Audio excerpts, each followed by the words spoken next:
On travaille un peu avec la restauration collective, notamment sur la période estivale, en tomates rondes.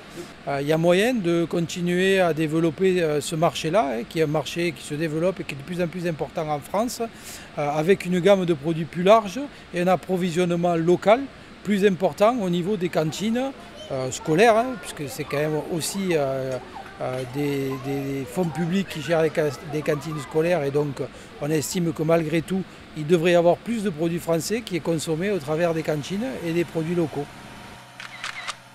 Ne serait-ce que pour mes enfants, j'aimerais bien qu'ils puissent consommer de mes produits. Il y a cet aspect local et terroir qui pour moi est très important. Et deuxièmement, parce qu'on est dans une région où on peut produire effectivement beaucoup de choses et les produire en qualité et en bonne quantité. Et qu'aujourd'hui on est totalement absent de ce créneau alors que le gisement est à côté de nous. C'est un sujet qui nous intéresse particulièrement puisque, en lien avec la Chambre d'agriculture, nous essayons de développer ces aspects-là à travers le cahier des charges que nous imposons à notre prestataire Elior, titulaire du marché pour la restauration en liaison froide, et qui impose déjà 70% de fruits et légumes frais de saison et de nos territoires dans les assiettes de nos familles de convives. Je suis producteur à Thuir sur une exploitation en fait maraîchère et arboricole. Aujourd'hui nos clients sont la GMS française, les grossistes français essentiellement, et tout ce qui est pays nord de l'Europe. Par contre, et malheureusement, on ne travaille pas du tout avec la restauration collective et associée au sein de la grande région. C'est vrai qu'aujourd'hui, ce ne sont pas des marchés que l'on a développés commercialement et qu'on a spécialement démarchés, entre guillemets. De toute façon, avec la croissance de la consommation en produits transformés, il y a bien sûr des besoins et un intérêt à aller vers ces marchés-là. Aujourd'hui, on a essentiellement développé des produits et des jus de fruits autour de nos fruits, des fruits de nos exploitations. Donc aujourd'hui, essentiellement jus de fruits, soupe et confiture et compote. Nos outils de travail, notre outil industriel permettrait de répondre à certaines demandes de la restauration collective. Et cette rencontre aujourd'hui témoigne un peu de cet intérêt qu'on peut avoir mutuellement par rapport à nos besoins et nos productions.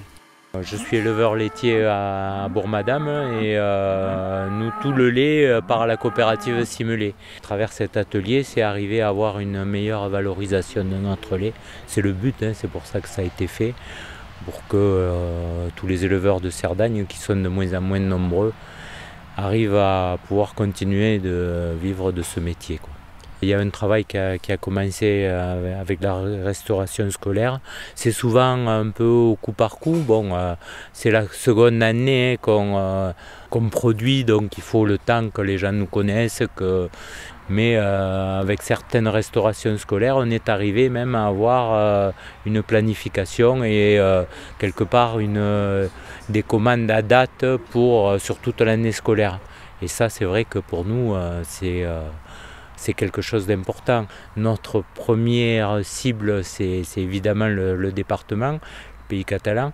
Que les jeunes connaissent nos produits, pour nous, c'est vraiment quelque chose d'important, quoi. C'est les consommateurs de demain.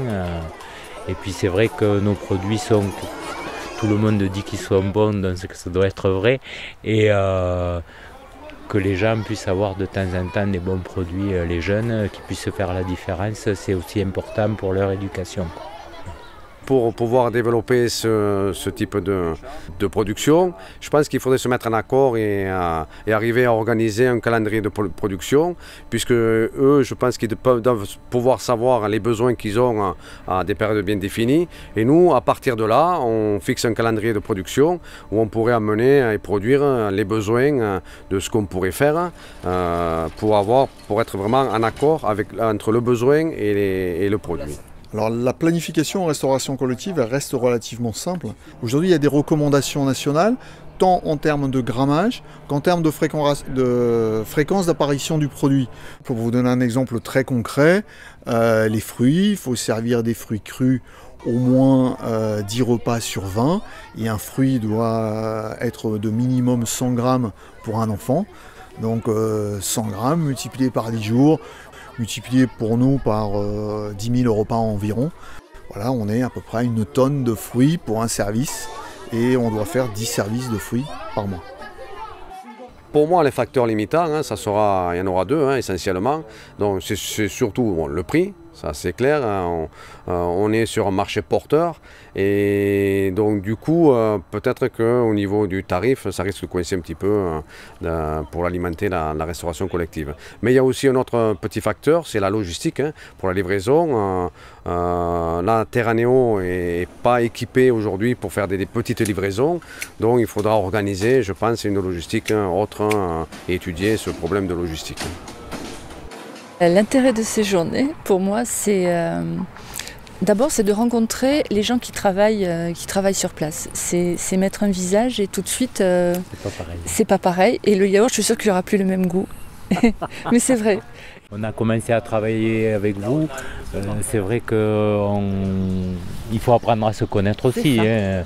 Mais c'est vrai que pour nous, avoir un échéancier, c'est quelque chose ça permet de s'organiser, de pouvoir planifier un peu, ça nous sécurise.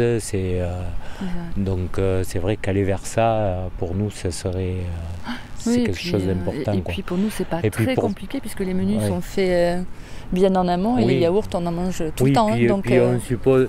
Puis c'est vrai que nous, nos yaourts, on sait très bien que vous n'allez pas consommer que des yaourts simulés. En termes de prix, on n'est pas au prix de Danone et Yoplait. Donc, il faut qu'on arrive à être gagnant-gagnant et à trouver un terrain d'entente pour que nous, on puisse se payer les yaourts. Voilà, Et en fait, il faut trouver le bon timing et la bonne quantité. Tout à fait. Voilà. Donc, mais ça, on va y travailler dessus et je pense qu'on va y arriver. On va y arriver, oui. C'est sûr.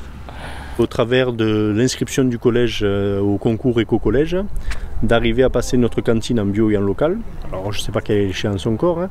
Et au-delà de notre collège, ça va être peut-être convaincre aussi l'ensemble de l'enseignement catholique et donc la société de restauration avec qui on travaille, de passer en bio et en local.